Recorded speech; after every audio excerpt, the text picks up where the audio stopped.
Good day mga kapartners. Tayo po ay magpapalit ngayon ng langis ng aking Honda Click 125. Ito ay 2023 model. So ang kanyang milyahe is 12,477. So lumalabas na yung oil change. So ibig sabihin, ito kasi nakasit to ng 1,500, ano. Pero sabi nga nila, mas advisable kung every 1,000. So bumili rin ako ng langis ng 10W40 800 ml. So kailangan ubusin ko to kasi 800 ml naman talaga para dito. Then bumili na rin ako ng Pro Honda Gear Oil. Yan, 120 ml. So ubusin din to. Tapos dahil 12,000 na rin siya, nagpalit na rin ako ng spark plug. Yan. So ito nga pala, Honda Click natin, may kabig siya, no? So doon sa mga napapanood ko, pag naggaganyan daw, para may kanto siya sa gitna. Ibig sabihin, may tama na yung bearing niya sa manubela, no? So yan yung sunod na paglalaanan ng budget. So tara, atin ang i-drain ang oil nitong ating Honda Click 125. So doon sa mga hindi pa nakakaalam, no? So dito lang yan, kung mapapansin nyo, itong bolts na to, ito. Yan. Ito yan, kita ba? Yan. Ito yung drain ng engine oil. Ito naman yung sa gear oil.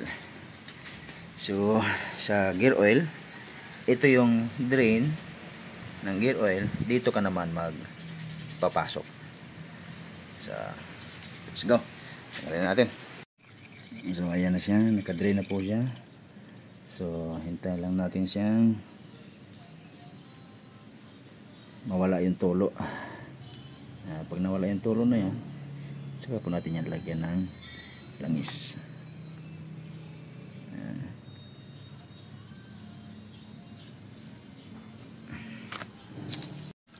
Ito naman yung sa gear oil.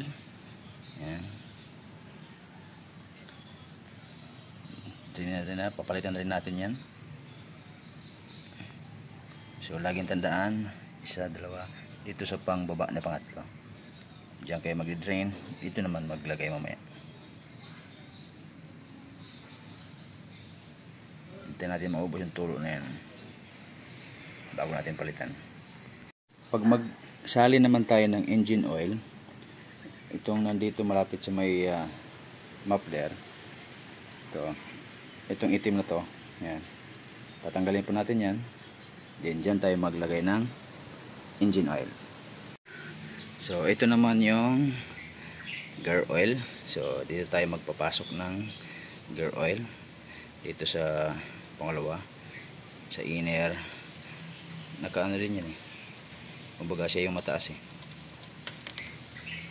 Opya. Naglag. So dyan tayo magpasok ng gear oil. Ang gamit ko naman ay, so ito siya. So Pro Honda 120 ml scooter gear oil. So yun, ha. So natapos na rin yung pagpalit ng engine oil at saka gear oil. Paalala lang, kapag merong natapong lumang langis sa sahig diyan sa pinag-change oilan nyo, wag nyo papabayaan yan.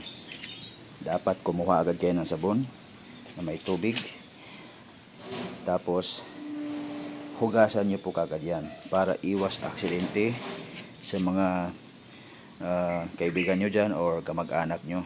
Lalo na pag nadulas, naku, napakadelikado talaga. Kaya kailangan hugasan kagad ng tubig na may sabon. So yun lang mga kapartners. So ang sunod mga kapartners, ating papalitan ang ating spark plug. Dahil naka 12,000 kilometers na yung ating Honda Click 125 23 model. So kailangan tanggalin natin itong box na to. Tanggalin natin to para makita natin yung spark plug. Bago nyo tanggalin yan, dapat meron kayong socket wrench. Yan. Kung wala po kayo nito, mas lalo kayong mahirapan. Magkaroon lang yan ng loose thread. So, maigi may socket wrench kayong tamang-tama. So, ang socket wrench number ay number 10. Number 10 mm. So, yung socket wrench number 10 mm. So, nabuksan na nga natin. Cover dito. Then, underbox dito. Nakuha na natin. Ayan. Hindi nyo kailangan tanggalin yung upuan. Kasi, isang connection lang yan. So, nandito na yung spark plug. Nandito sa may left side. Yan natin.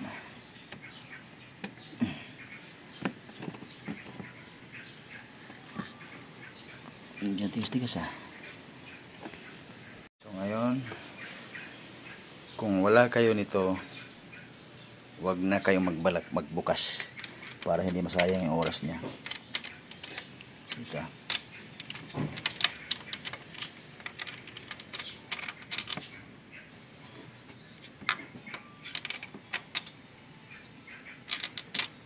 So yan lang.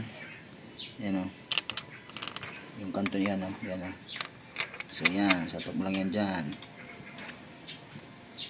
Tapos lagyan natin ng pangtanggal. So kung wala kayo yan, wag na kayo magtanggal. Kailangan meron muna kayo yan ha. So natanggal na po natin yung spark plug. So yung pagtanggal ng spark plug, pag tinanggal nyo siya, yung pag-ikot niya is papunta sa inyo. Pag ganun.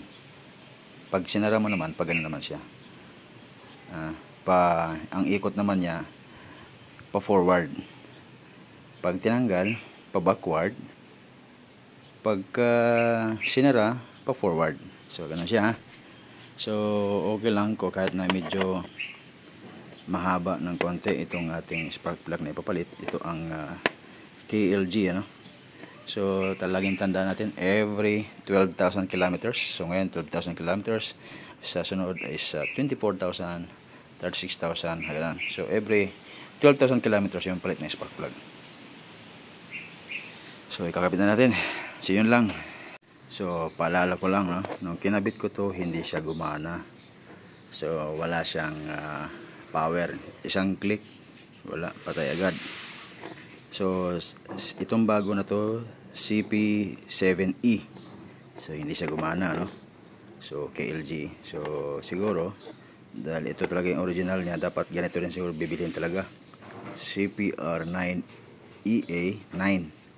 So NGKR. So ito muna yung gagamitin ko dahil hindi naman siya naninilaw. So pwede pa to hanggang sa 30 o hanggang sa 20 kilometers. So ito lang muna, itong original stock ang gagamitin ko. Huwag na muna yung bago. Siguro pag bumili ako ng bago, dapat ganito rin siya. CPR 9EA9. So NGKR, yan yung model dapat. Binalik ko na yung original. Isang click lang no? Yan, dapat ganun siya ha? Yung isang click lang. So hindi talaga to pwede. So dapat pag bumili ako nito ng bago na pampalit, yung ganong model mismo, hindi ito pwede. So yun lang mga kapartners. Kung meron ka natutunan, paki-like and subscribe sa ating YouTube channel. Thank you.